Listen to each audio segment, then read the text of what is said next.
Selamat datang di channel ini, rekan-rekan sekalian. Video kali ini kita membahas terkait dengan pengangkatan honorer melalui skema seleksi CPNS maupun P3K 2024 yang sampai dengan saat ini belum dibuka. Apakah ada kaitannya dengan peraturan pemerintah tentang manajemen ASN sebagai turunan Undang-Undang ASN? Begini penjelasan dari Menpan RB. Untuk itu, simak secara lengkap video ini.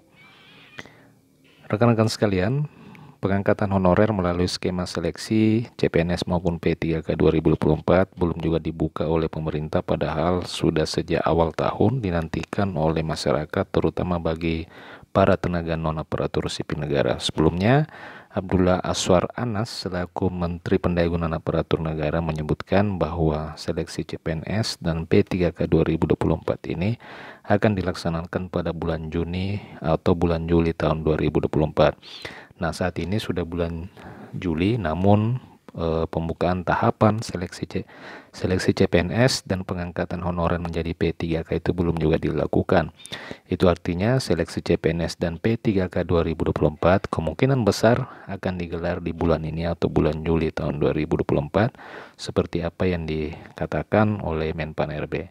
Di saat yang sama, hingga kini regulasi turunan atau peraturan pemerintah turunan dari Undang-Undang ASN nomor 20 tahun 2023 juga belum diterbitkan oleh pemerintah. Peraturan pemerintah sebagai turunan Undang-Undang ASN ini nantinya juga akan mengatur penataan dan penyelesaian persoalan tenaga honorer sebagaimana ditegaskan di Undang-Undang ASN nomor 20 tahun 2023. Itu bisa diselesaikan atau diangkat menjadi P3K paling lambat bulan Desember tahun 2024. Karena fokus pemerintah pada seleksi CPNS dan P3K adalah memang sebenarnya adalah menuntaskan persoalan tenaga honorer. Sehingga adakah kaitannya molornya PP turunan Undang-Undang ASN dengan belum terbukanya seleksi CPNS dan pengangkatan honorer menjadi P3K ini?